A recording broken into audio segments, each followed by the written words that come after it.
Halo teman-teman, Assalamualaikum warahmatullahi wabarakatuh. Nah, pada kesempatan kali ini aku bakal ngajakin kalian semua untuk berpetualang bersama kelompok 5 APA kelas B. Nah, untuk personilnya siapa aja sih? Yuk kenalan dulu. Ya, Assalamualaikum warahmatullahi wabarakatuh. Perkenalkan, nama saya Laila Wahidati Solihah, NIM K77181047.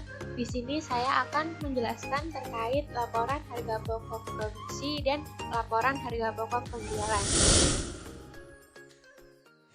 Hai semuanya, perkenalkan nama saya Liana Fahrunisa, NIM K77118048. Di sini saya akan menjelaskan mengenai pengerjaan jurnal transaksi dan buku besar. Assalamualaikum warahmatullahi wabarakatuh. Perkenalkan, nama saya Sekar Melati, NIM K77181067. Di sini saya akan menjelaskan tentang laporan posisi keuangan. Perkenalkan, nama saya Sonia Kristi, NIM K7718070. Di sini saya akan menjelaskan mengenai siklus perusahaan manufaktur pada UMKM Segorija di bulan Oktober 2020. Di sini saya akan menjelaskan pada sheet daftar akun dan sheet informasi. Saya Ulfati Mudawamah, NIM K77180074, menjelaskan bagian persediaan. Perkenalkan, nama saya Wirianti Nursina Rahma, NIM K7718076. Saya menjelaskan tentang laporan laba rugi dan laporan perubahan ekuitas. Nah, untuk kali ini kita mendapat misi mencari harta karun inovasi UMKM. Nah, maksudnya inovasi UMKM itu apa? Yaitu kita disuruh untuk mencari solusi yang efektif dan efisien terkait pencatatan keuangan UMKM selama ini. Nah, for your information, kemarin kelompok 5 sudah mencari UMKM-nya dan menemukan salah satu UMKM di Solo, yaitu namanya Segorija. Nah, Segorija ini bergerak pada bidang manufaktur yang memproduksi tentunya makanan atau sego atau nasi. Agar lebih mudah dalam pencarian harta karun inovasi, maka kita harus mencari peta terlebih dahulu. Nah, sekarang saatnya untuk mencari peta. Katakan peta. Peta. Katakan peta. Katakan peta. Peta. Lebih keras. Peta. Nah, untuk tahap pertama, kita perlu menyusuri daftar akun dan informasi terlebih dahulu. Setelah itu, langkah kedua, kita ke kartu persediaan. Kemudian langkah ketiga, kita memasuki jurnal dan buku besar. Kemudian kita barulah sampai di harga pokok produksi dan harga pokok penjualan. Kemudian perjalanan masih berlanjut dan dilanjutkan ke laba rugi. Setelah laba rugi selesai, kemudian masuk ke laporan posisi keuangan dan barulah kita sampai ke harta karun inovasi UMKM.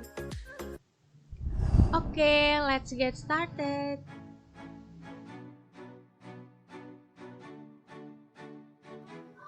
Dalam perusahaan manufaktur di UMKM Segorija, pertama-tama kita akan membuat daftar akun. Di sini kita isi nomor akun, nama akun, saldo, debit atau kredit, kelompok yang terdiri dari neraca dan laba rugi. Lalu selanjutnya kita akan membuat area kerja. Area kerja tersebut akan berhubungan dengan pembuatan kartu persediaan, jurnal, dan lain-lain. Oke, ini kita akan membuat area kerja. Kita blok dari sel B6 hingga sel F37. Karena di sini kita akan membuat area kerja daftar akun, jadi dalam main box kita beri nama daftar akun, lalu klik enter. Selanjutnya kita akan membuat area kerja nomor akun. Blok dari sel B6 hingga sel B37. Lalu karena kita membuat area kerja nomor akun, jadi kita beri nama nomor akun. Klik enter. Lalu selanjutnya kita akan menuju ke informasi. Dalam informasi di UMKM Sigorica ini terdapat daftar bahan baku, daftar bahan penolong, lalu ada biaya tenaga kerja langsung, menu Sigorica, dan pendapatan UMKM Sigorica bulan Oktober 2020. Sini kita asumsikan bahwa setiap 1 kg bahan baku menjadi 8 porsi makanan. Lalu 1 porsi makanan membutuhkan 1 bungkus bumbu. Listrik dan air masih terutang. Biaya tenaga kerja langsung dihitung berdasarkan jumlah porsi yang terjual. Lalu pada daftar bahan baku, di sini terdapat beras, ayam, paru, cumi, udang, dan entok. Di sini satuannya adalah kilogram. Lalu di sini ada quantity, harga persatuan, total diperoleh dari quantity dikali dengan harga persatuan. Lalu di sini ada harga per porsi, yaitu diperoleh dari harga persatuan dibagi dengan 8. Kenapa 8? Karena seperti yang telah diasumsikan tadi, yaitu setiap 1 kg bahan baku menjadi 8 porsi makanan. Sehingga pada harga persatuan ini kita bagi dengan 8. Lalu selanjutnya adalah daftar bahan penolong. Di sini terdapat bumbu, gas, listrik, dan air. Di sini satuan dari bumbu adalah bungkus, gas tabung, listrik, dan air berdasarkan porsi. Lalu di sini quantity, harga persatuan, dan di sini ada total diperoleh dari quantity dikali dengan harga persatuan. Di sini ada harga per porsi. Dan di sini untuk gasnya, harga per porsinya diperoleh dari total dibagi dengan pendapatan selama bulan Oktober, yaitu terdapat 88 porsi. Seperti di sini. Lalu selanjutnya di sini ada biaya tenaga kerja langsung. Di sini ada Sigorica yang terdiri dari Sigorica ayam, Sigorica entok, Sigorica paru, Sigorica cumi, Sigorica udang, dan Sigorica mix seafood. Di sini ada harga jualnya, lalu ada HPP per porsi. Di sini HPP per porsinya diperoleh dari biaya produksi yang keluar dalam pembuatan Sigorica, yaitu ada biaya tenaga kerja langsung, ada listrik ditambah dengan listrik dan air, ditambah dengan gas, ditambah dengan bumbu, ditambah dengan beras, dan ditambah dengan ayam. Demikian pula untuk Sigorica entok dan seterusnya. Lalu di sini adalah pendapatan UMKM Sigorica selama bulan Oktober 2020. Di sini ada tanggal, di sini makanan, yaitu jenis makanannya, di sini media, yaitu terdiri dari tenan, grapefruit, dan bucket. Di sini ada jumlah proporsi yang terjual setiap harinya. Lalu di sini ada HPP yang menggunakan rumus fungsi if dan VLOOKUP. Dan di sini ada harga jual. Di sini juga menggunakan fungsi if dan VLOOKUP. Dan di sini ada laba kotor yang diperoleh dari harga jual dikurangi HPP. Dan seterusnya.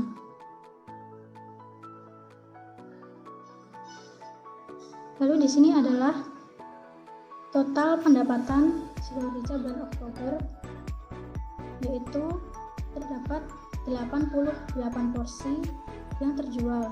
Lalu di sini HPP-nya adalah 1.302.000. Di sini harga jualnya 2.006.000 dan laba kotornya 704. Di sini HPP-nya menggunakan fungsi sum, harga jual menggunakan sum. Lalu laba kotor diperoleh dari harga jual dikurangi dengan HPP. Lalu selanjutnya ini adalah total dari penjualan bulan Oktober. Setiap menunya. Di sini ada Sigorica ayam.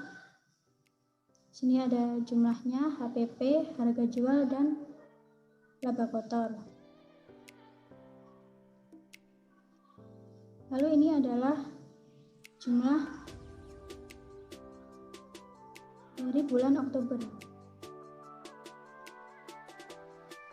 Ini adalah HPP-nya, harga jual, serta laba kotor.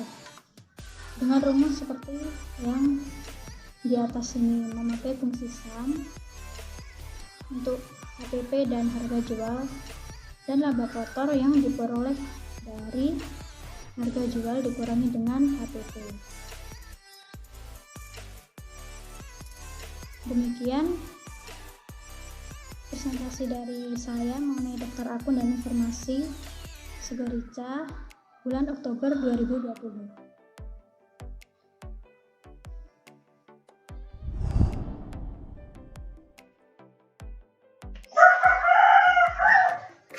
Pada bagian kartu persediaan kali ini, saya desain hampir sama dengan buku besar. Langkah pertama yang saya lakukan dalam membuat kartu persediaan untuk UMKM Sigorica yaitu membuat tabel bahan. Tabel bahan di sini berisikan kode bahan, nama bahan, kuantiti, harga satuan, dan total. Untuk pengisian kode bahan, saya lakukan secara manual, begitu juga dengan nama bahan serta kuantiti. Sedangkan untuk harga satuan, saya menggunakan sel tunjuk dari bagian informasi sebelumnya. Sementara untuk total, saya mengalihkan antara bagian kuantiti dengan harga satuan. Langkah selanjutnya adalah saya membuat name box pada tabel bahan. Name box pertama yang saya buat adalah kode. Name box yang saya buat ini adalah kode berisikan kode bahan. Selanjutnya, name box yang kedua saya buat adalah name box yang berisikan informasi kode bahan, nama bahan, kuantiti, dan harga satuan. Kemudian, name box yang ketiga saya buat adalah name box yang berisikan seluruh informasi tabel bahan, yaitu kode bahan, nama bahan, kuantiti, harga satuan, dan total. Fungsi name box sendiri adalah mempermudah langkah selanjutnya dalam penyusunan kartu persediaan. Selanjutnya adalah saya membuat rekapan transaksi persediaan yang dilakukan oleh UMKM Sigorica. Pada rekapan transaksi persediaan ini berisikan tanggal, nama bahan, kode bahan, pembelian, pemakaian. Untuk tanggal saya isikan secara manual, sedangkan untuk nama bahan saya menggunakan fungsi if VLOOKUP dengan bantuan dari name box daftar bahan yang telah saya buat tadi. Sementara untuk kode bahan saya menggunakan data validation dengan memanfaatkan list dari name box kode. Sementara itu untuk kuantiti saya menggunakan sel tunjuk dari bagian informasi pendapatan sebelumnya. Kemudian untuk harga satuan saya juga menggunakan sel tunjuk. Dan jumlah saya mengalihkan antara bagian kuantiti dengan harga satuan. Pada transaksi persediaan ini, UMKM Sigorica hanya melakukan pencatatan pada saat awal pertama pembelian bahan baku, dan pemakaian bahan baku dicatat pada akhir periode. Sesuai dengan kesepakatan kelompok kami bahwa kami akan melakukan pencatatan pada akhir periode pemakaian bahan baku dari hasil rekapan yang sudah ada. Kemudian saya juga merekap seluruh transaksi pemakaian bahan baku, yaitu dengan menggunakan fungsi sum dengan menjumlahkan seluruh pemakaian bahan baku yang ada pada UMKM Segorica. Begitu pula dengan pemakaian bahan penolong. Kemudian saya juga mencari persediaan akhir bahan baku dengan menjumlahkan seluruh pembelian bahan baku dikurangi dengan pemakaian bahan baku. Begitu juga dengan bahan penolong. Kemudian selanjutnya adalah yaitu membuat kartu persediaan pada UMKM Segorica.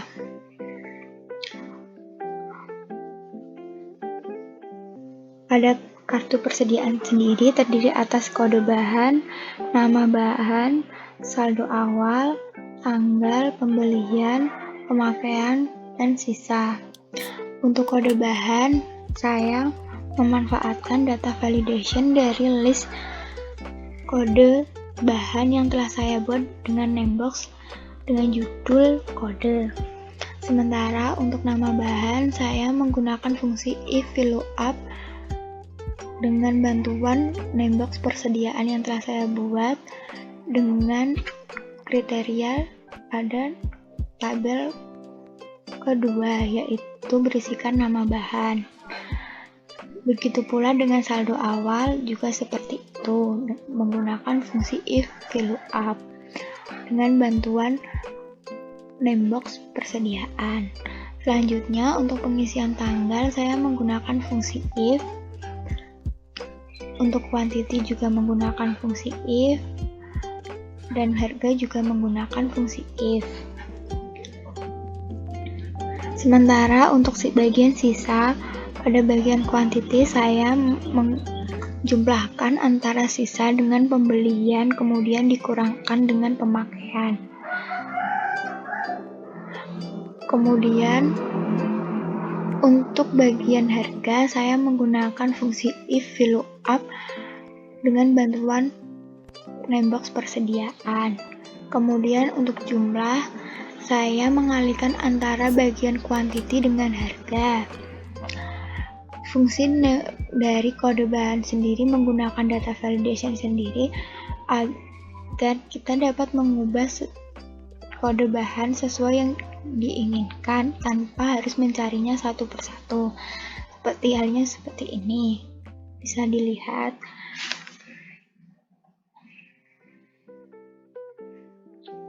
Nih, jadi data akan berubah sesuai dengan kode bahan yang telah ditentukan pada bagian kode bahan. Sekian presentasi dari saya. Wassalamualaikum warahmatullahi wabarakatuh.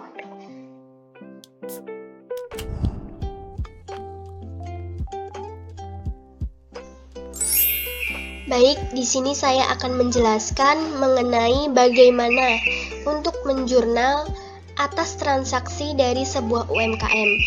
Nah, baik, kita sudah mengetahui apa UMKM yang kita gunakan di sini, yaitu UMKM Segorica, yaitu perusahaan kuliner yang sudah teman-teman jelaskan sebelumnya. Nah, di sini kita mau mengerjakan transaksi yang terjadi di UMKM Segorica ini. Nah, kita sudah ketahui untuk tanggal-tanggal transaksi yang terjadi, kemudian uraian transaksi yang terjadi di UMKM Segorica.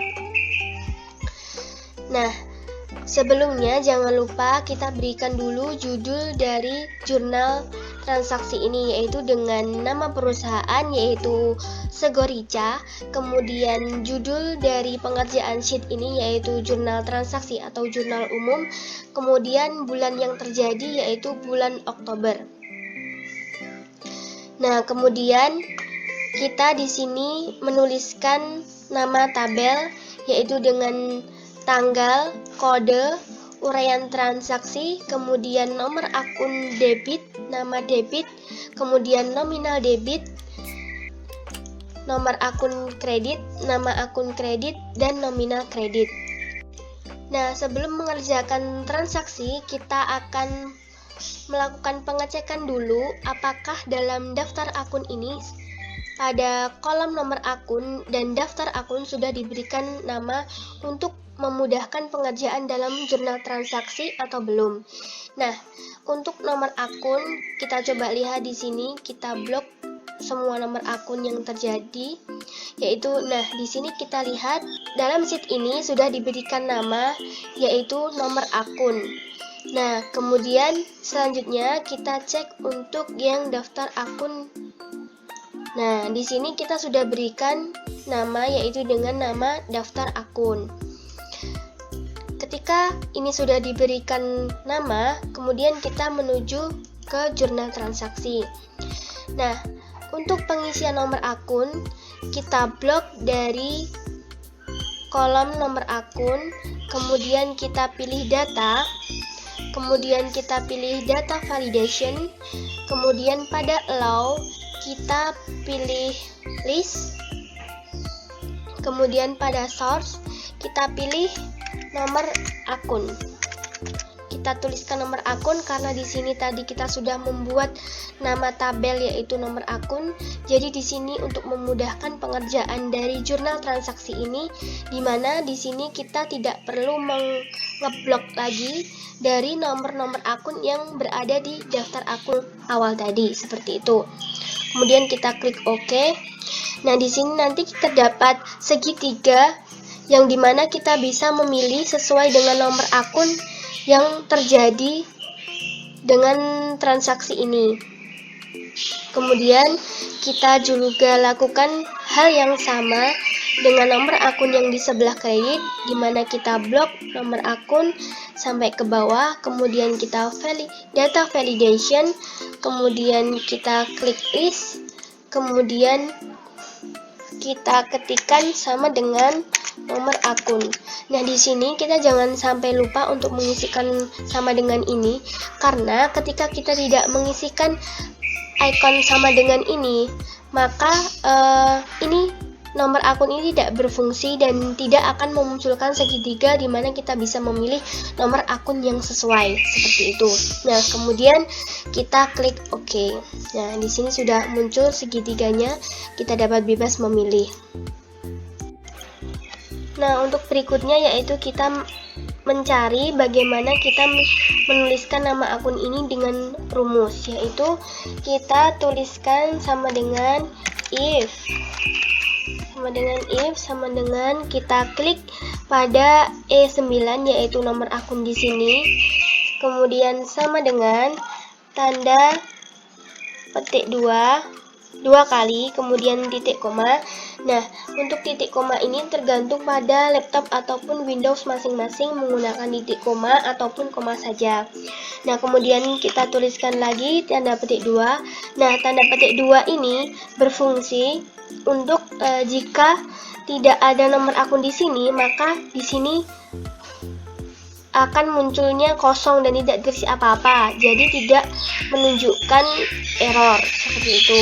Nah, kemudian titik koma lagi kita gunakan fungsi fact lookup, kemudian klik nomor akun di sini, kemudian titik koma kita gunakan nama tabel yang sudah kita berikan nama tadi yaitu daftar akun. Nah, karena kita di sini menggunakan tabel yang kedua, jadi kita tuliskan tabel yang kedua. Nah, tabel yang kedua ini tadi yaitu dengan nama akun, seperti itu. Kemudian kita tambahi tanda kurung tutup. Nah, kemudian kita enter. Nah, di sini akan muncul seperti berikut ini.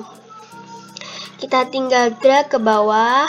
Nah, seperti ini.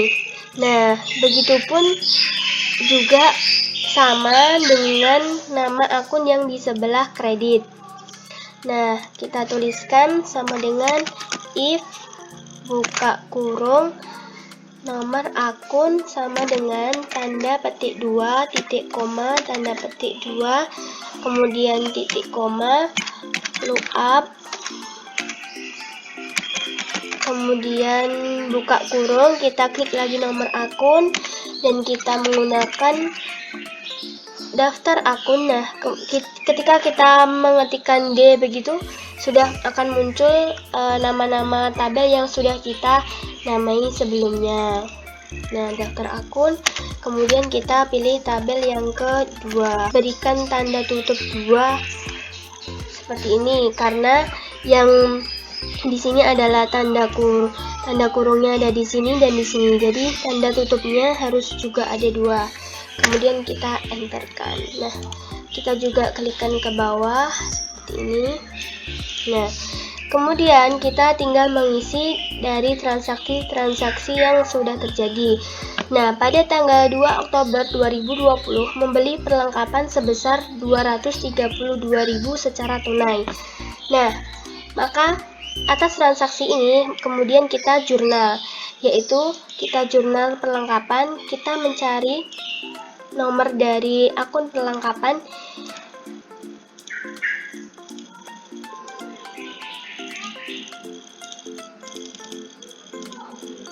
Nah, ini kemudian untuk nominal debit kita ketikkan secara manual, yaitu 232000.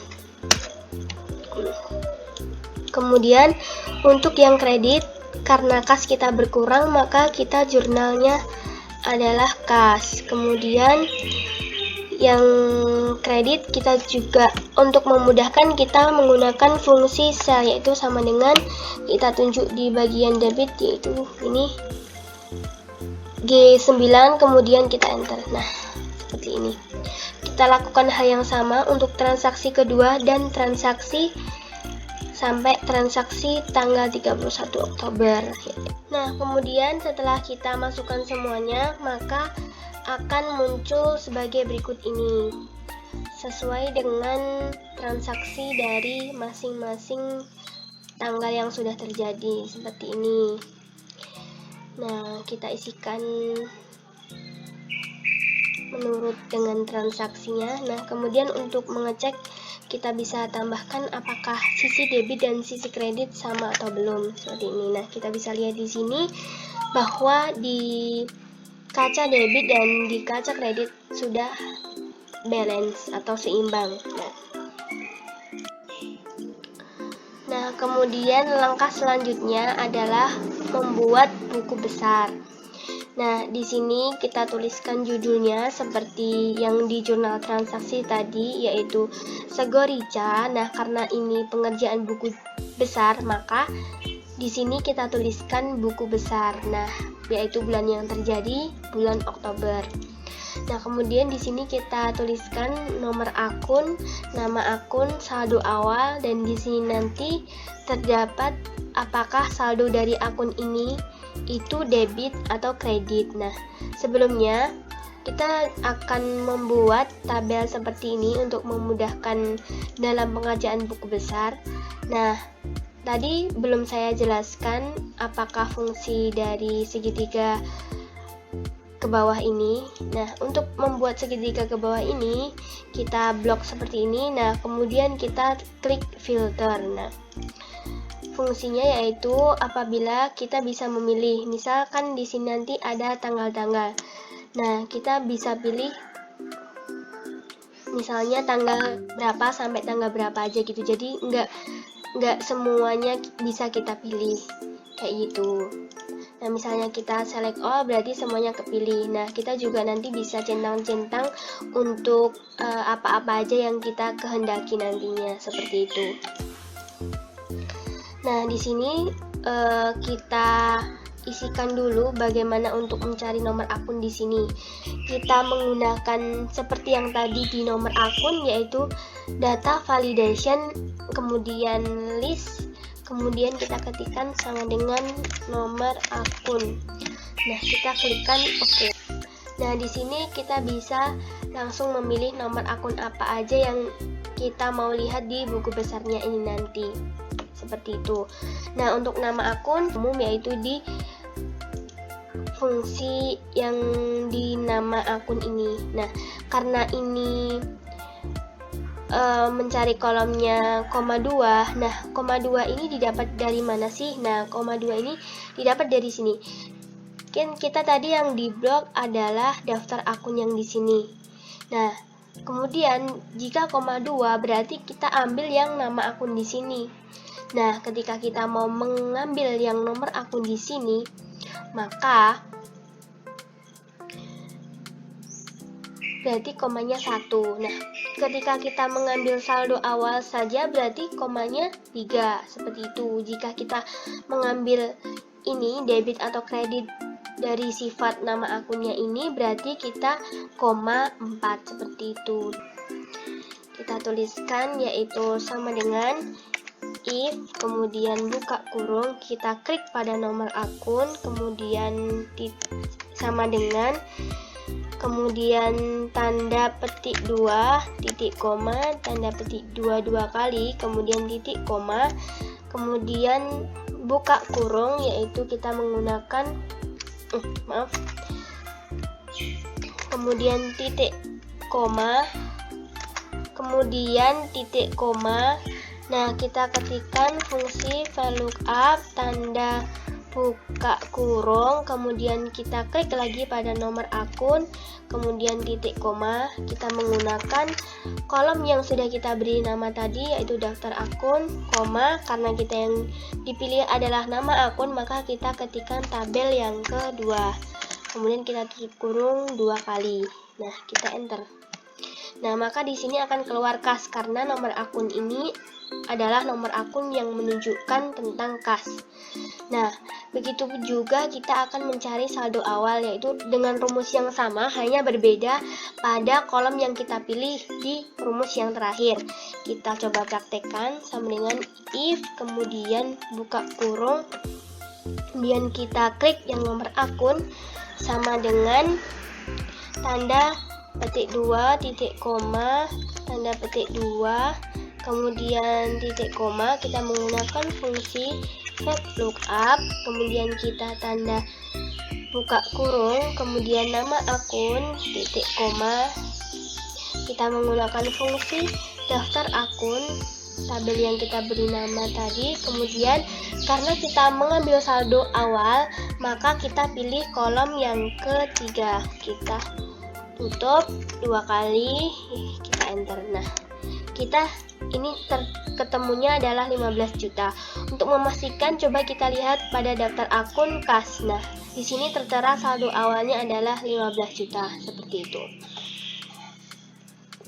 Nah, kemudian di sini kita akan mencari sifat dari nama akun ini apa, seperti itu. Misalnya debit atau kredit seperti itu. Nah, kita tuliskan rumusnya yang seperti tadi. If, kemudian kita klik nomor akun sama dengan tanda petik 2, titik koma, tanda petik 2, titik koma, VLOOKUP, kemudian buka kurung, kemudian nomor akun, koma, daftar akun. Nah, ini kemudian titik koma, kita pilih yang keempat, kemudian kita tutup kurung 2 kali. Nah, kita enter. Nah, di sini akan ketemu yaitu debit karena sifat dari kas ini adalah debit.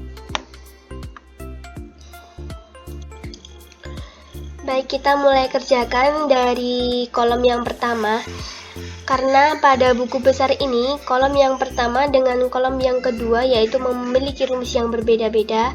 Nah, sekarang kita akan belajar dulu bagaimana mengisikan untuk rumus yang kolom pertama. Nah, pada tanggal di sini, karena saldo kita adalah di daftar akun dan di saldo awal yang di sini, maka kita isikan saldo awalnya 1 Oktober yaitu dengan rumus sama dengan if, buka kurung, nomor akun di sini sama dengan tanda petik 2, tanda petik 2, kita klik pada daftar akun dan kita klik tanggal di sini, kemudian kita tutup kurung. Nah, kemudian kita enter. Nah, di sini akan muncul 1 Oktober 2020. Nah, untuk kode pembantu, karena di UMKM Segorica tidak memiliki kode pembantu, maka kita tidak usah isikan kode pembantunya ini. Jika dalam transaksi ataupun dalam perusahaan yang memiliki kode pembantu, maka sebaiknya kode pembantu ini dituliskan. Nah, untuk uraiannya kita ketikkan yaitu saldo awal. Nah, seperti ini. Kemudian untuk kolom debit kita isikan, karena ini saldo awal maka sama dengan if jika yang ini yang sifat dari akun sama dengan debit. Nah, karena kita isikan debit merupakan huruf, maka kita berikan tanda petik 2 pada awal dan akhir kata. Nah, kemudian kita berikan tanda titik koma. Kemudian jika debit maka kita berikan ini. Maka jika tidak kita tuliskan 0. Nah, kita tutup kurung sama dengan. Nah, di sini akan tertera 15 juta. Di bagian kredit akan sama, yaitu dengan menuliskan rumus sama dengan, yaitu if buka kurung di sini. Kemudian karena ini kredit maka kita tuliskan kredit. Kemudian titik koma ini. Jika tidak maka 0. Nah, maka 0 karena saldo dari kas ini adalah debit. Karena saldo dari kas ini adalah debit. Nah, kemudian untuk mengisikan saldo akhir yaitu sama dengan if buka kurung debit sama dengan debit seperti ini, maka ini. Maka nominal di bagian debit, jika tidak nominal di bagian kredit. Nah, kemudian kita tutup kurung. Nah, seperti ini. Nah, kemudian kita cari untuk kolom yang kedua pada tanggal, kita mencari dengan rumus sama dengan if, kemudian kita buka kurung, nominal di debit dikurangi nominal di kredit, kemudian kita tidak kurang maupun tidak besar dari 0, maka kita klik pada jurnal transaksi pada tanggal, kemudian jika tidak kita berikan tanda petik 2, yaitu biar jika tidak ada transaksinya maka transaksinya ini kosong, tidak value, seperti itu. Nah, ini tidak apa-apa karena kosong, karena di nominal debit maupun kredit belum ada isinya. Nah, untuk transaksi yaitu caranya sama, if debit dikurangi yang di kredit, kemudian tidak lebih kecil maupun tidak lebih besar dari 0, maka kita klik jurnal transaksi pada uraian, kita klik, kemudian kita berikan tanda titik koma, kemudian kita beri tanda petik 2, kemudian kita tutup. Nah, maka di sini masih 0 karena di nominal debit maupun di nominal kredit belum ada nominalnya. Kemudian untuk nominal debit kita isikan sama dengan if kita beranjak di jurnal transaksi pada nomor akun di sini.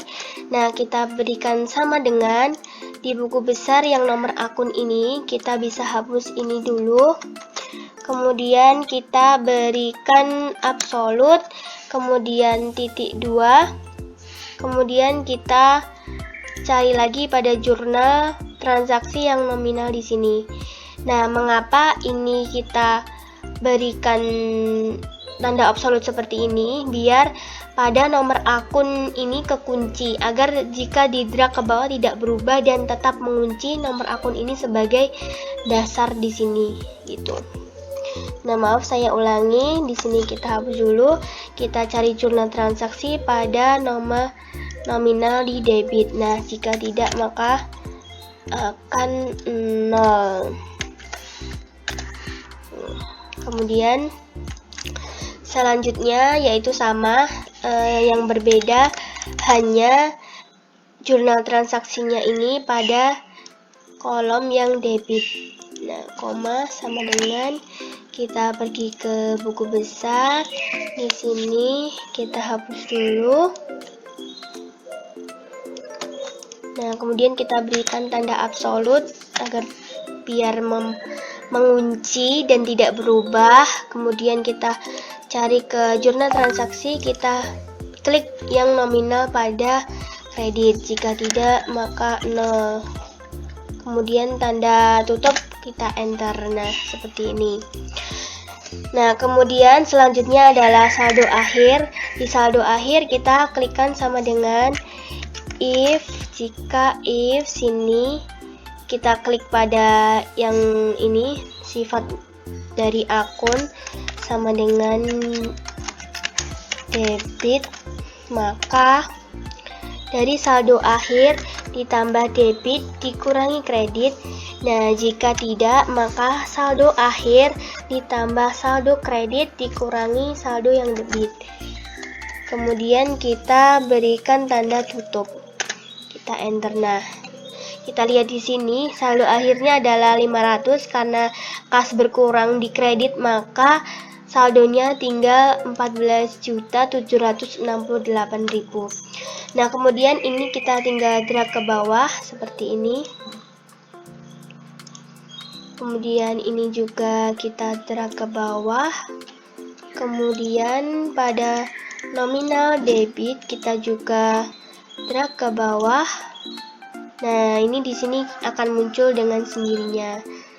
Kemudian kita klikkan yang ini juga seperti ini, dan juga di saldo akhir. Nah, seperti ini. Nah, kemudian di sini kita bisa ketahui saldo akhirnya adalah 23 juta sekian ini. Nah, untuk buku besarnya ini kita bisa lihat dan kita bisa pilih sesuai dengan akun yang kita hendaki. Misalnya kita lihat dari akun sewa. Nah, sewa di sini kita ada transaksi ini, kemudian kita bisa lihat saldo akhirnya seperti ini. Nah, seperti itu. Kita tinggal pilih saja akun-akun yang kita kehendaki. Nah, seperti ini. Baik, sekian presentasi dari jurnal transaksi ataupun buku besar. Kemudian yang selanjutnya akan dilanjutkan presentasi oleh teman saya. Terima kasih.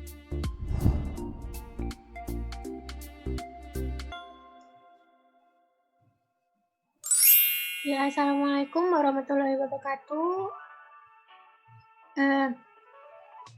Ya, di sini saya akan menjelaskan terkait dengan laporan harga pokok produksi dan laporan harga pokok penjualan.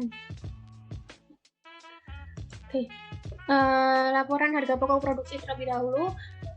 Kita tulis nama perusahaannya, yaitu Segorica, kemudian laporan harga pokok, tulisan laporan harga pokok produksi sebagai keterangan, kemudian bulan terkait yaitu bulan Oktober. Kemudian menuliskan nomor akun, kolom nomor akun, nama akun, saldo awal, saldo berjalan, dan saldo akhir. Nah, dari pekerjaan teman saya sebelumnya atau yang sudah dijelaskan teman saya sebelumnya, teman saya membuat sheet daftar akun dan sudah mengelompokkan menjadi berbagai nama. Kalau yang ini itu dijadikan nama daftar akun, kita bisa lihat di bagian sini. Kemudian yang list nomor akun ini dinamakan dengan nomor akun, ya, no akun. Nah, untuk nama-nama yang ada di sini tadi itu perlu diingat dan perlu di garis bawahi karena itu adalah untuk di-input ke rumus-rumus yang akan kita masukkan selanjutnya. Nah, dari laporan harga pokok produksi ini, kita tidak akan menulis manual satu-satu angkanya atau tulisannya, tapi kita akan memanfaatkan fitur Excel, yaitu fiturnya itu berupa filter, kemudian data validasi, dan juga dengan rumus if dan VLOOKUP seperti itu. Nah, seperti hasilnya itu akan berdampak dengan seperti ini. Apabila saya klik tadi ya, saya ganti 111, maka akan berganti langsung nama akunnya menjadi kas dan saldo awalnya berganti 15 juta dan saldo akhirnya berganti juga dengan 15 juta. Kenapa seperti itu? Karena seperti yang saya bilang tadi, kita akan memanfaatkan fitur Excel dan yang di daftar akun ini akan kita masukkan ke rumus-rumusnya. Nah, maka dari itu ini ya, ini kasnya 15 juta. Nah, maka dari itu ini yang 15 juta tadi itu berasal dari saldo ini, 15 juta. Ya, kita kembali. Oke, kita coba praktek. Kita akan hapus bagaimana caranya. Nah, ini kalau dihapus akan hilang ya, karena berkesinambungan dari kiri sampai ke kanan. Jadi cukup efektif dalam pembuatan laporan, tidak manual. Oke, kita cari di bar atas itu data. Kita klik data, kemudian kita akan memanfaatkan tools filter dan juga tools validasi. Kalau ini karena saya menggunakan WPS, jadi sedikit berbeda namanya, auto filter dan validasi. Nah, setelah kita klik auto filter, kita ke data validasi. Oh ya, sebelumnya arahkan kursor ke sel yang ingin diisikan nomor akun. Ya, data validasi, klik validasi, kemudian muncul seperti ini. Di menu setting, allow-nya itu diganti dengan list, kemudian source-nya atau sumbernya itu kita ganti dengan sebenarnya kan kita ini kan mau ngisi nomor akun, nah otomatis kita juga akan mengisi nomor akun dong. Nah, maka dari itu kita masukkan no akun. Nah, ini dari mana namanya ya, dari yang sudah dibuat teman saya tadi di sheet daftar akun yang sudah saya perlihatkan awal-awal tadi. Ininya centang-centang juga sama, cuma diganti allow sama source-nya aja, kemudian diklik OK. Kemudian nanti akan menghasilkan seperti ini, akan muncul seperti ini.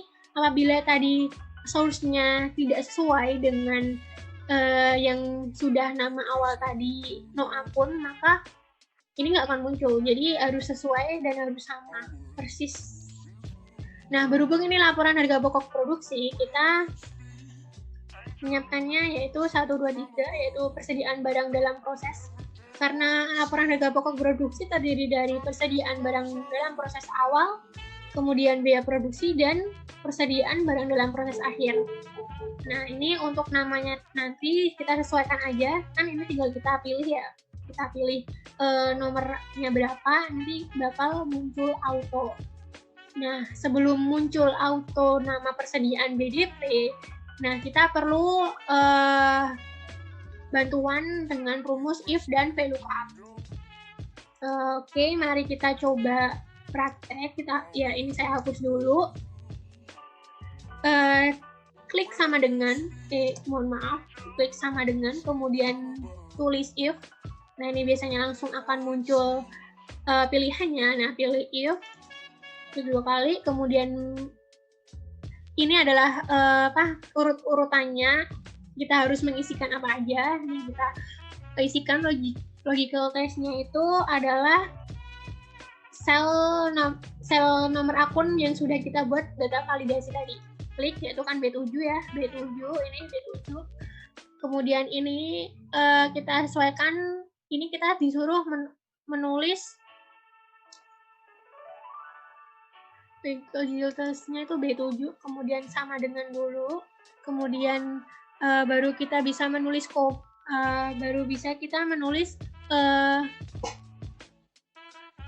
mohon maaf ya tadi ya logical, kemudian kita baru bisa menulis petik dua kali,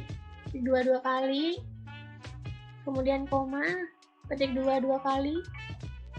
Nah, ini logical testnya itu B7 sama dengan ketik 2 kali, koma, ketik 2 kali. Kemudian baru kita bisa masukkan value if true-nya itu dengan menulis koma terlebih dahulu ya. Ini untuk komanya ini tergantung settingan laptopnya itu koma atau titik koma, itu menyesuaikan saja kalau ini memakai koma. Kemudian value if false. Value if false-nya kita ketik rumus VLOOKUP tadi ya, yang kita bakal manfaatkan rumusnya itu VLOOKUP. Klik kemudian lookup value-nya itu ini B7 tadi atau nomor akun yang kita buat dari data validasi tadi, klik ininya, klik B7-nya misalnya. Kemudian koma, table array, kita harus mengisi table array. Table array-nya dari apa?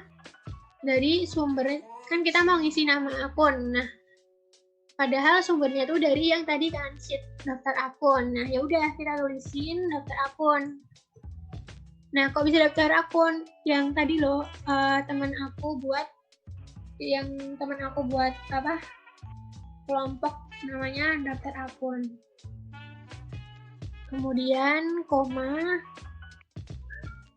kita mengisi kolom indeks. Kolom indeksnya itu 2. Kenapa 2? Dikarenakan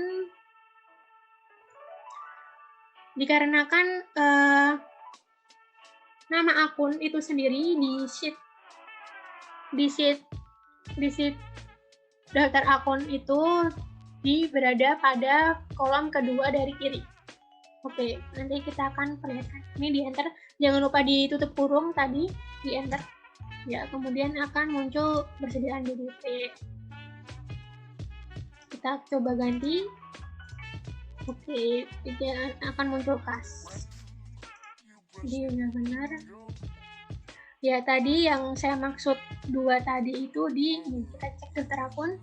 Nah, ini nama akun. Kita kan mau mengisi nama akun. Dia berada pada kolom kedua dari kiri. 1, 2. Nah, jadi kita tulis tadi kolom indeksnya 2. Kalau misalnya kita memerlukan saldo, informasi berupa saldo. Nah, saldo ini berada pada urutan berapa dari kiri? 1, 2, 3. 3. Jadi, kita menuliskannya juga 3, bukan 2, karena kita memerlukan informasi berupa saldo. Gitu, ini. Nah, ini kan 2 ya, 2. Nah, yang saldo tadi itu diperlukan di saldo awal ini. Rumusnya sama seperti nama akun, berbedanya hanya di kolom indeksnya.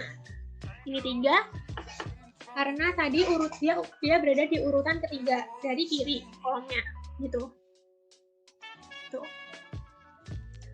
Oke, kalau udah saldo akhirnya itu berasal dari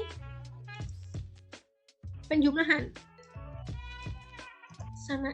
Penjumlahan ya sama dengan saldo awal ditambah dengan saldo berjalan, akan diperoleh saldo akhir. Kenapa 0? Karena memang 00 ya, ini awal sama akhirnya. Awal sama berjalannya itu 0, makanya akhirnya 0 juga. Nah, seperti itu. Kemudian persediaan BDP awal selesai. Oh ya, ini awal ini saya ketik manual saja, soalnya dia adalah keterangan seperti itu ya. Oke, kita akan ketik biaya produksi. Biaya produksinya itu apa aja?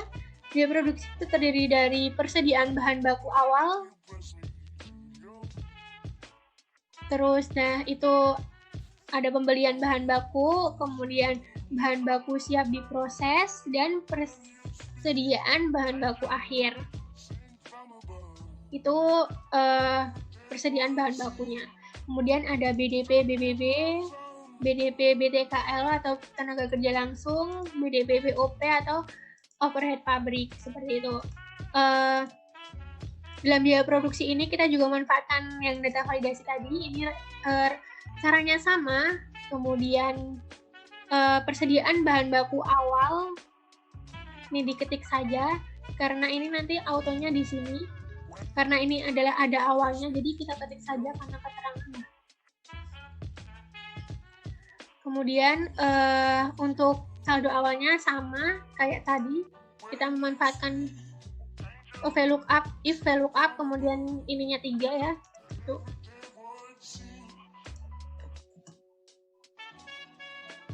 Kemudian bahan bakunya itu ini kita nggak usah tulis lagi rumusnya karena ini bisa di-drag dari atas dari persediaan BDP. Di-dragnya caranya di kotak di sel ini kan muncul ada kotak kecil di bagian kiri bawah.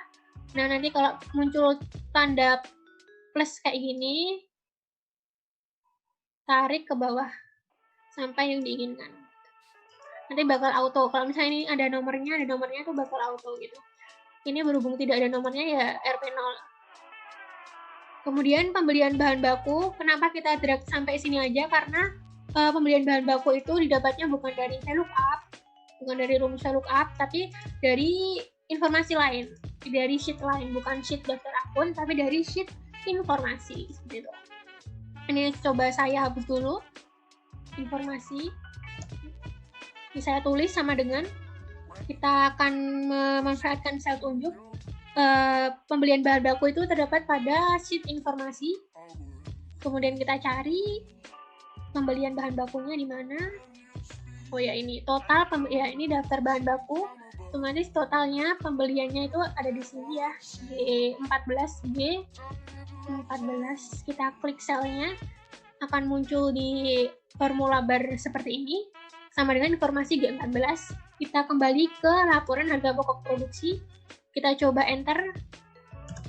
Nah, ini akan muncul Rp 968.250.000. Kita cek ya, apakah benar yang tadi di informasi 968.250. Nah, benar. Oke, berhubung pembelian bahan baku itu di awal, ya kita isi di awal. Jadi berjalannya sama akhirnya tidak ada ya. Kemudian bahan baku siap diproses. Bahan baku siap diproses itu termasuk masuknya kan di proses kan berjalan ya. Jadi kita masuknya di berjalan. Nah, dengan cara apa rumusnya? Nah, rumusnya dari sini. Kita tahu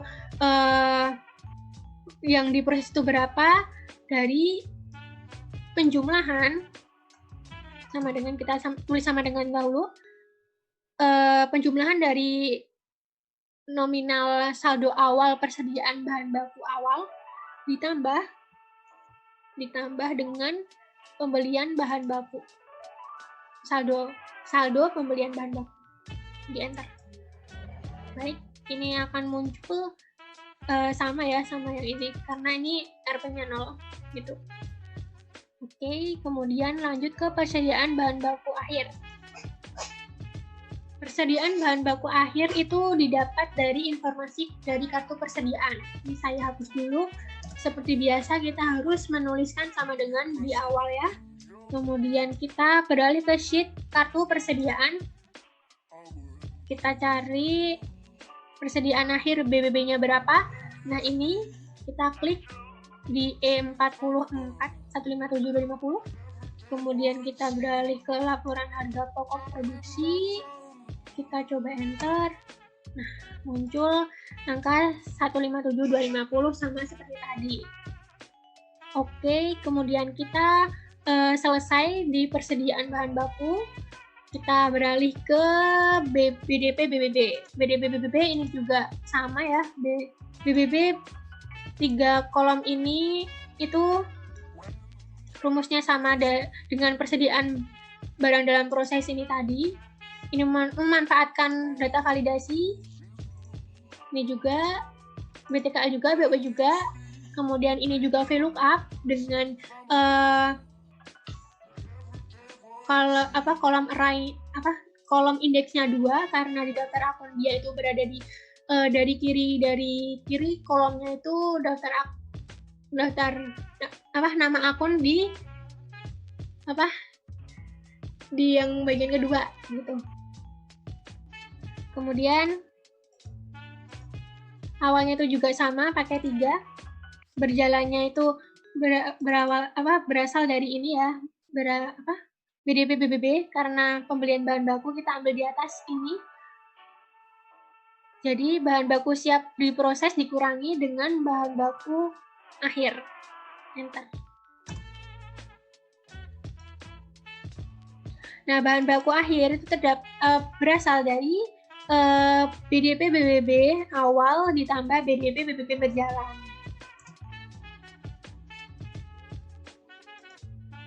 Kemudian BTKL ini juga sama yang tadi, VLOOKUP.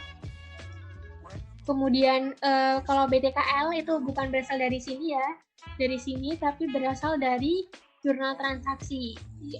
Kita cari jurnal transaksi. Kita hapus dulu.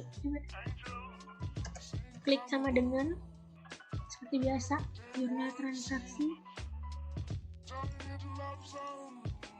Bukan ini ya. Ya ini BTKL. Kali ini ya, jadi 220. Kita kembali, enter. Nah, kemudian BDP BOP, oh ya ini BTKL yang akhir itu juga sama, berasal dari awal BDP BTKL awal ditambah BDP BTKL berjalan. Enter. BDP BOP ini yang awal rumusnya juga sama ya. Ini bisa di-drag dari atas ke bawah, jadi nggak usah ini lagi. Kemudian BDP BOP berjalan itu didapat dari jurnal transaksi juga. Kita lihat jurnal transaksi.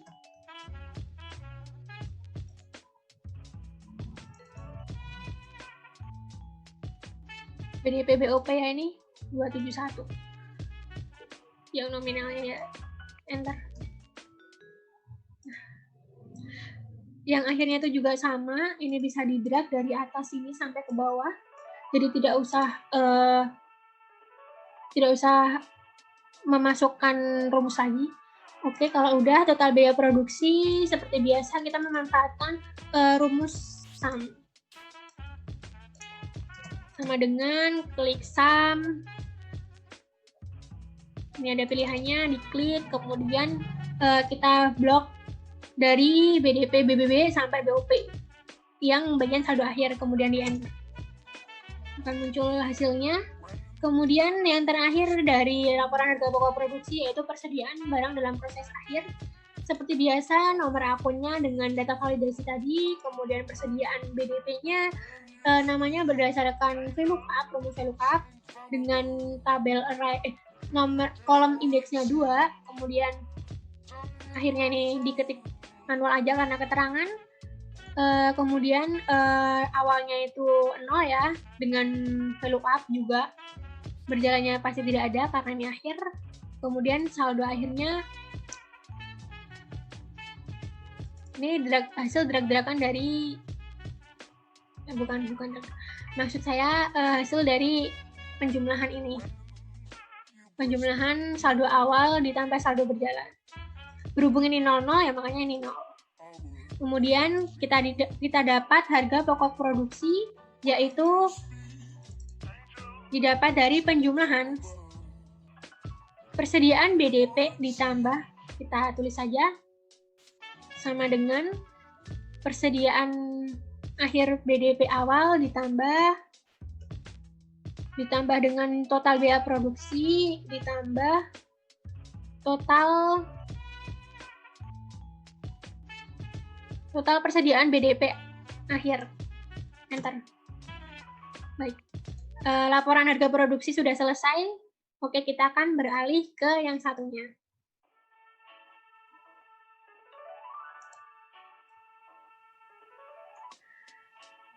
Oke, baik. Kita akan melanjutkan ke laporan harga pokok penjualan. Nah, dari laporan harga pokok penjualan ini, kita perlu adanya informasi dari yang sebelumnya, yaitu harga pokok produksi juga. Gitu. Karena harga pokok penjualan ini didapat dari persediaan barang jadi awal ditambah dengan harga pokok produksi dan dikurangi dengan persediaan barang jadi akhir, seperti itu. Nah, seperti biasanya kita menulis dulu perusahaannya apa, Segorica, kemudian harga pokok penjualan, kemudian bulan terkait. Kemudian kita buat 3 kolom, yaitu nomor akun, nama akun, dan di sini adalah keterangan jumlahnya, seperti itu. Nah, nomor akun seperti biasa, seperti yang saya jelaskan tadi juga, ini memanfaatkan dengan yang data validasi tadi dan disesuaikan dengan nama akun yang dibutuhkan, gitu. Ini kan kita butuh persediaan barang jadi, maka kita harus memilih yang barang jadi, ya yang 1, 2, 4 gitu. Nah, ini awalnya kita ketik saja karena keterangan. Kemudian barang jadi, persediaan barang jadi ini kita juga memanfaatkan seperti tadi ya, if VLOOKUP dengan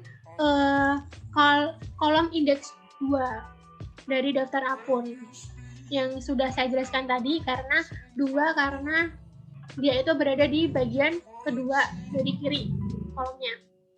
Itu. Kemudian jumlahnya juga dari if VLOOKUP dan 3 karena bagian saldo di bagian ketiga dari kiri gitu.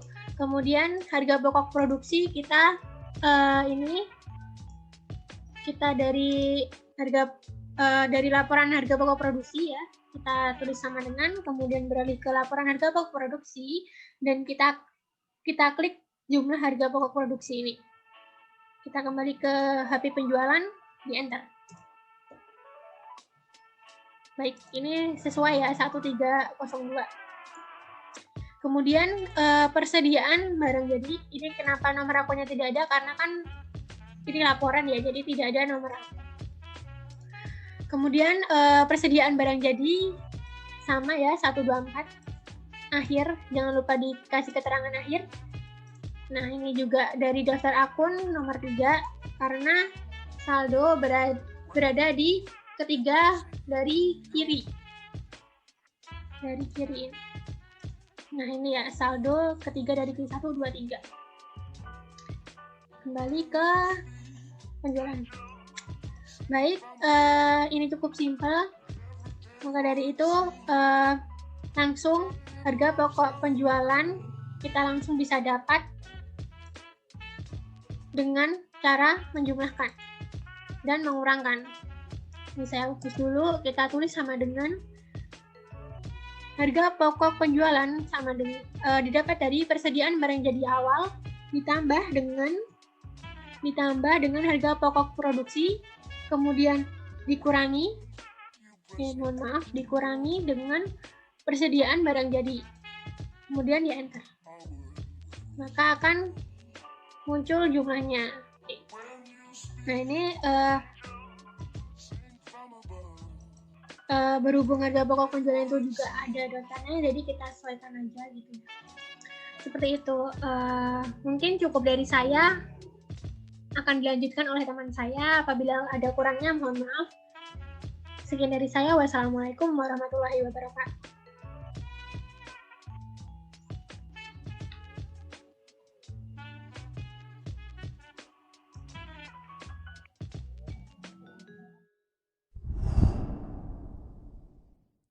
Assalamualaikum warahmatullahi wabarakatuh.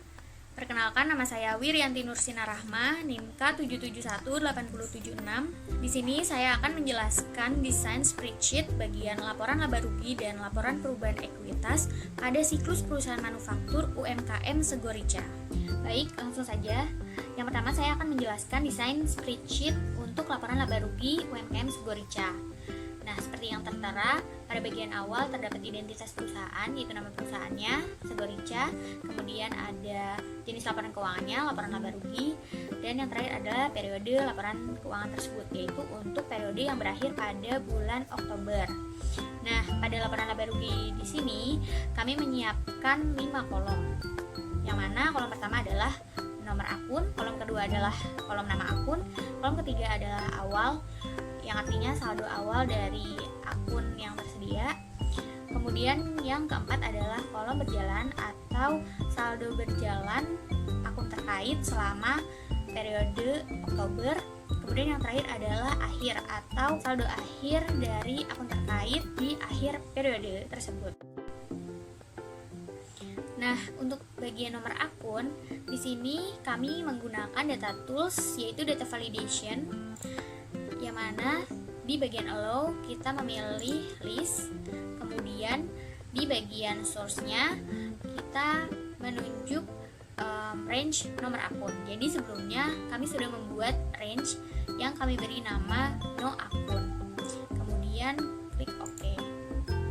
Jadi di sini nomor akunnya sudah ada drop down yang mana nomor akunnya ini bisa kita pilih sendiri.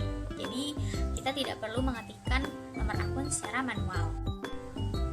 Nah, untuk bagian nama akun kami menggunakan kombinasi rumus if dan VLOOKUP, yang mana rumusnya menjadi sama dengan if kurung buka B7 sama dengan kutip-kutip, koma atau titik koma kutip-kutip.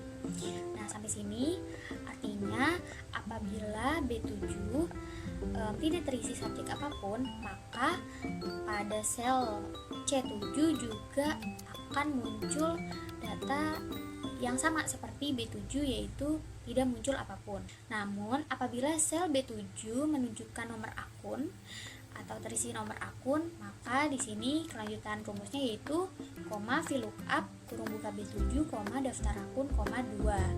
Nah, maksudnya kalau misalnya B7 ini terisi suatu nomor akun, maka sel C7 akan menunjukkan data yang mana data ini kita ambil dari kolom kedua daftar akun, yang mana dasar dari munculnya data pada C7 ini merujuk pada B7 seperti itu.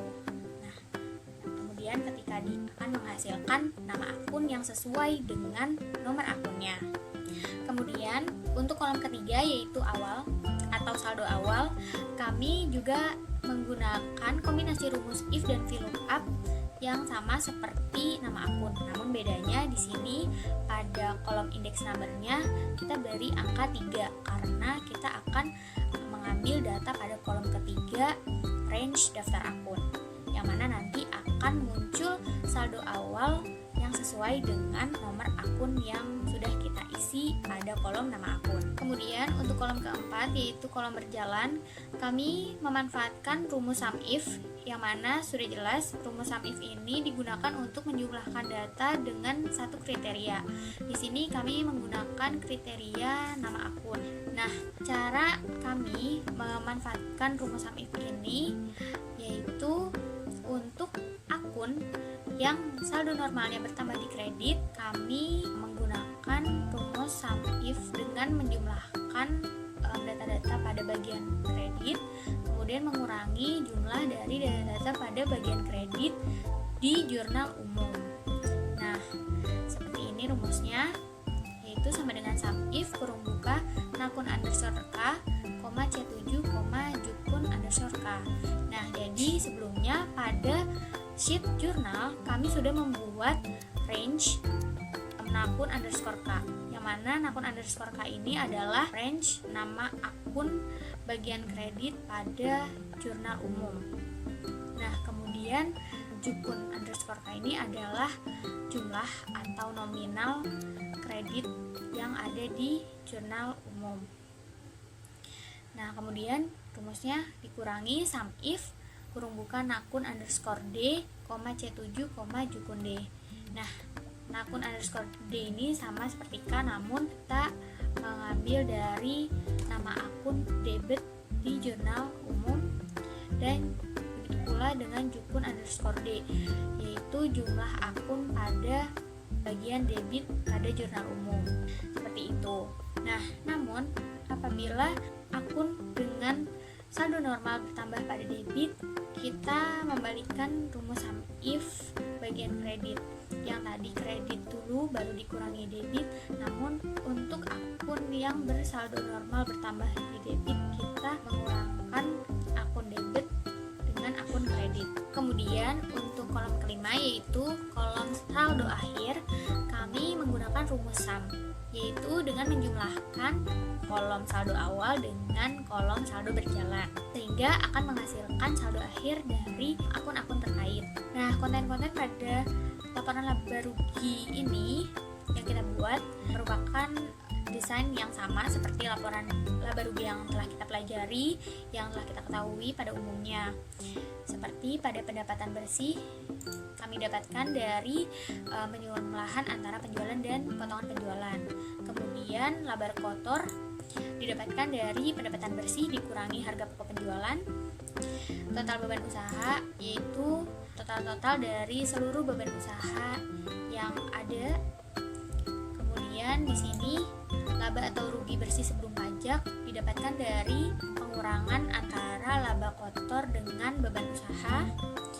Kemudian laba atau rugi bersih setelah pajak didapatkan dari laba atau rugi bersih sebelum pajak dikurangi dengan beban pajak. Nah, namun UMKM Segorica yang kita observasi ini mengalami kerugian pada bulan Oktober karena pendapatan lebih kecil daripada beban yang dikeluarkan, sehingga Segorica mengalami kerugian pada bulan Oktober ini. Nah, kemudian pada nama akun di bagian rugi bersih sebelum pajak yang tertera ini kami menggunakan rumus, yang mana rumusnya ini akan memunculkan pernyataan apakah UMKM Segorica ini mengalami laba atau rugi. Caranya dengan memanfaatkan rumus if. Di sini value if true-nya adalah F25 lebih dari 0.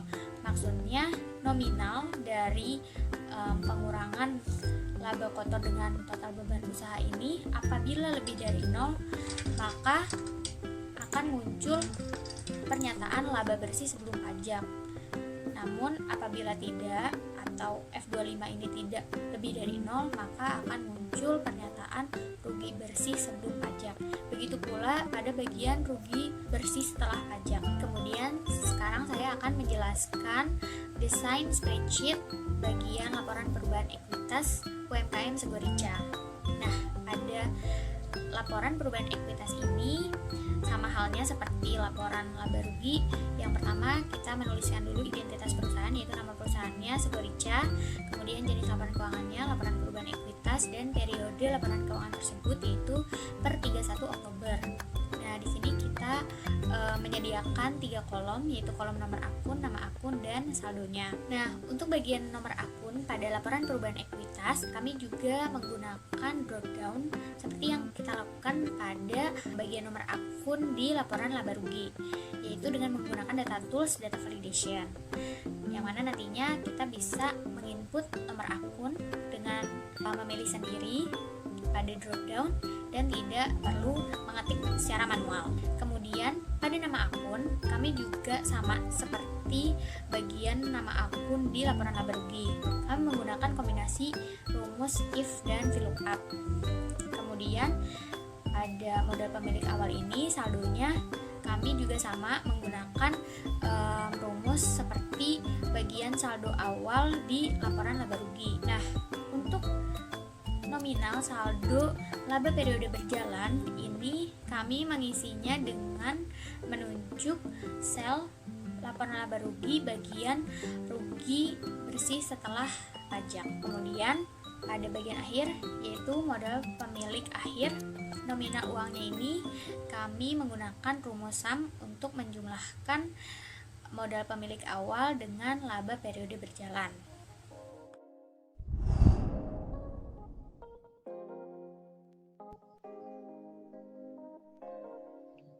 Nah, setelah kita buat daftar akun sampai laporan perubahan ekuitas, yang terakhir, langkah terakhir adalah membuat laporan posisi keuangan. Laporan posisi keuangan ini menjelaskan tentang aset, liabilitas, dan ekuitas dari UMKM Segorica sendiri. Untuk komponennya itu ada nomor akun, nama akun, saldo awal, saldo periode berjalan, dan saldo akhir. Nah, untuk nomor akun sendiri, itu nanti kita menulis secara manual. Lalu kita memanfaatkan filter dan data validation. Untuk allow-nya kita itu pilih list, dan untuk source-nya itu kita pilih sama dengan nama akun. Sama dengan ini ada di daftar akun, jadi kita harus membuat area kerja terlebih dahulu sebelum kita menyelesaikan proses pembuatan laporan keuangan Skorija ini.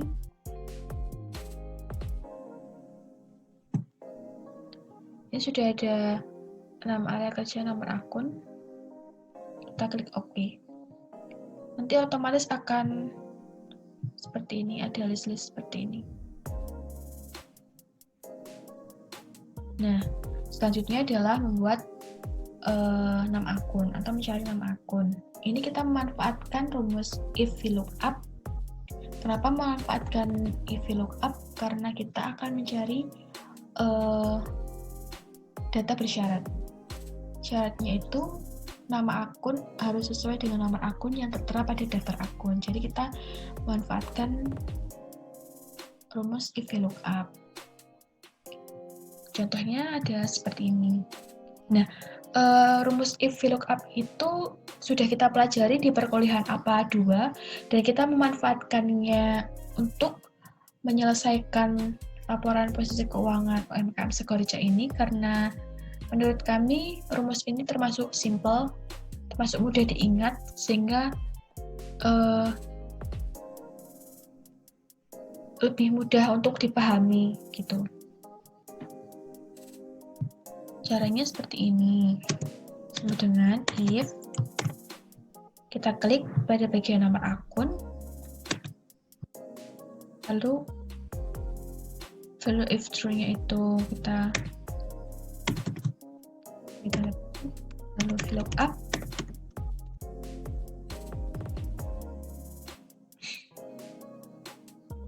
Kita klik nomor akunnya. Lalu tabel array itu kita ke sheet daftar akun. Kita blok bagian daftar akun, tapi jangan bagian atas jangan diikutkan, cukup isinya saja. Lalu kita pilih 2. Kenapa kita tulis angka 2 di sini? Karena nama akun itu ada di kolom kedua. Lalu kita enter. Nah, otomatis ini akan menyesuaikan dengan apa yang ada di daftar akun. Jadi apabila kita ganti nomor akunnya itu menjadi 123 misalnya, nanti akan otomatis mengikuti, menyesuaikan nama akunnya itu menyesuaikan nomor akunnya. Karena sudah terhubung dengan daftar akun tadi. Selanjutnya, nanti tinggal di drag saja agar lebih mudah dan lebih cepat proses pengerjaannya. Lalu untuk saldo awal itu kita juga menggunakan if dan VLOOKUP, memanfaatkan rumus if VLOOKUP dan daftar akun. Caranya tuh sama seperti menggunakan seperti mencari nama akun tadi. Bedanya untuk saldo awal itu nanti kolom index number-nya itu kita tulis angka 3. Kenapa tulis angka 3? Karena tadi di bagian daftar akun saldo awal itu terletak di kolom ke-3. Jadi kita menulis kolom index number-nya itu dengan angka 3. Nah, setelah itu kita mencari saldo periode berjalan. Saldo periode berjalan ini kita menggunakan rumus SUMIF. Kenapa menggunakan rumus SUMIF? Karena rumus SUMIF itu berfungsi untuk menjumlahkan nilai dalam suatu rentang yang memenuhi kriteria yang telah kita tentukan. Jadi kita ingin memanfaatkan jurnal transaksi untuk mengisi saldo periode berjalannya. Nah, agar memudahkan kita dalam menghitung, jadi menghitungnya itu tidak manual, kita menggunakan rumus SUMIF ini. Untuk rumus SUMIF itu, kita menggunakan nama akun dalam laporan posisi keuangan dan jurnal transaksi bagian nama akun dan jumlah akun. Seperti itu. Contohnya adalah seperti ini, akan saya praktekkan. Sama dengan SUMIF. Kurung buka. ke bagian jurnal transaksi. Karena tadi kita itu mau mencari saldo pada berjalan kas, maka kita ke bagian nama akun debit dulu. Karena apa? Karena dasar dari aset itu awalnya adalah debit, seperti itu. Nah, setelah ini tadi juga harus membuat area kerja dulu ya. Lalu kita kembali ke laporan posisi keuangan. Ini kita ganti dengan nama akun.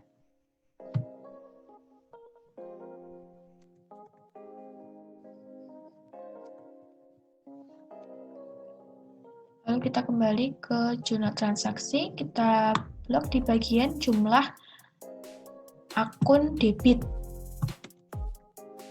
Lalu kita kurangi dengan sum if. Kita menuju ke bagian kredit.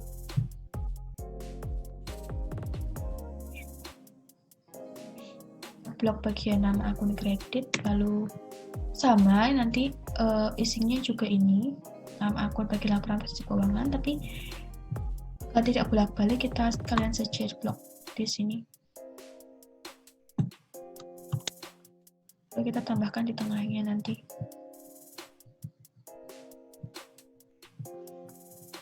Dengan nama akun.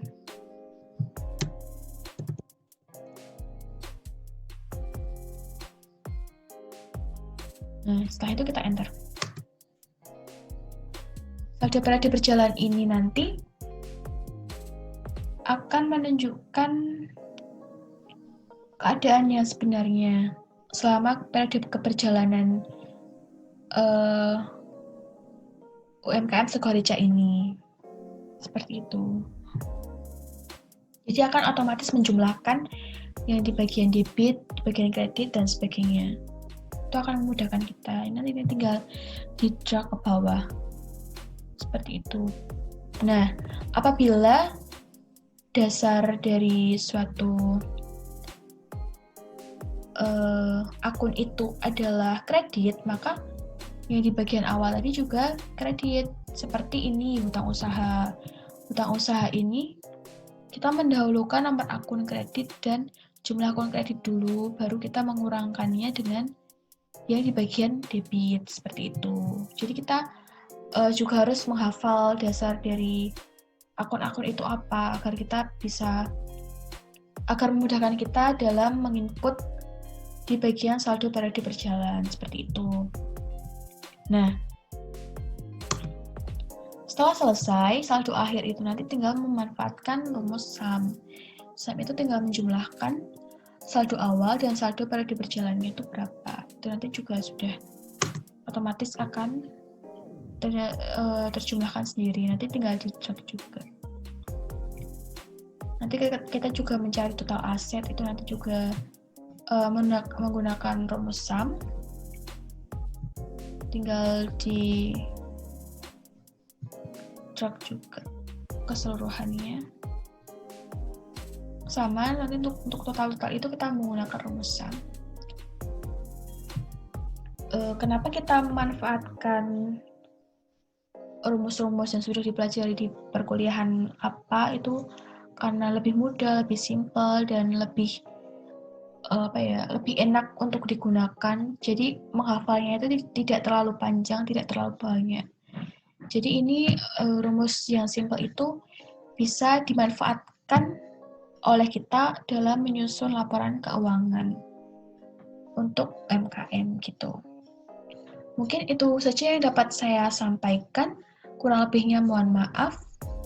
Wassalamualaikum warahmatullahi wabarakatuh.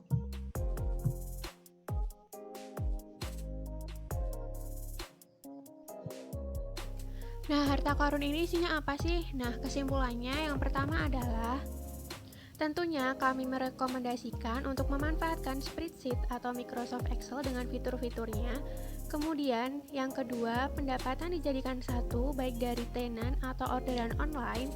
Kemudian yang ketiga, pembuatan sheet khusus pengisian pendapatan. Dan yang terakhir adalah pembuatan HPP per porsi agar mudah dalam menganalisa harga yang harus ditetapkan. Oke, terima kasih teman-teman sudah menemani perjalanan kali ini. Semoga bermanfaat ya. Dan saatnya untuk Kita